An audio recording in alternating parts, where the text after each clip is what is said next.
काल 22 फूट गणपती बाप्पाची मूर्ती ही कोसळून 2 जणांचा मृत्यू झाला आहे तर 5 जण जखमी झाले आहेत।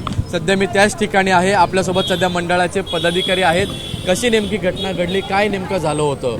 मूर्ती अशी आली होती दादा, इथे बीएमसीचा खड्डा होते, याचा मूर्ती पडली होती।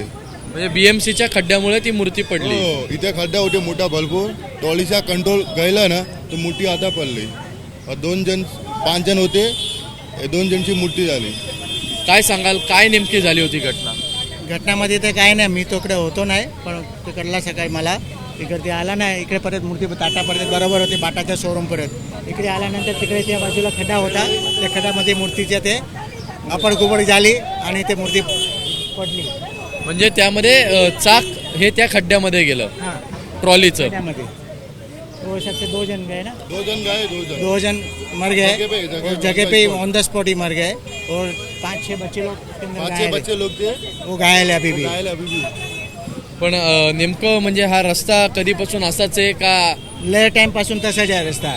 हर टाइम गणपति के पहले वो लोग रोड को अच्छी तरह से बनाते हैं, लेकिन ये टाइम वो लोग ने रोड को अच्छी तरह से उसको लेवल करना चाहिए। जैसे भी आप देखो, इधर भी खड्डा है, उधर भी खड्डा है, सब ऊपर नीचे रोड है, रोड को बैलेंस नहीं है, तो गाड़ी ऊपर नीचे होने वाला ही है और बड़ा मूर्ति को लेके जाने के लिए बहुत तकलीफ पड़ता है। जैसे 50-60 मूर्ति जाती है एरिया से, 50-60 मूर्ति जाता है गणपति में।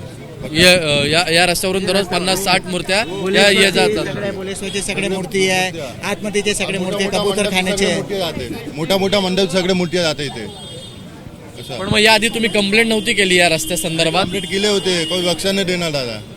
बीएमसीला वगैरे सगळे कंप्लीट केले, कोई बख्शा नाही देते असं। आपण बघू शकतो एकंदरीत कार्यकर्त्यांकडून सांगण्यात येत आहे की या रस्त्यावरती मोठमोठाले खड्डे आहेत, त्याचा फटका हा मूर्त्यांना बसत आहे आणि ट्रॉलीचं चाक हे खड्ड्यामुळे गेल्यामुळेच 22 फुटाची जी मूर्ती होती ती कोसळली आणि त्यामध्ये 2 जणांचा दुर्दैवी मृत्यू झाला तर 5 जण हे जखमी आहेत।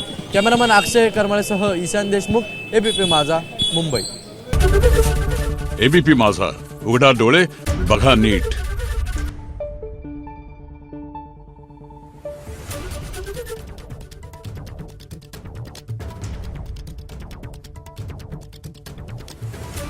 Thank you.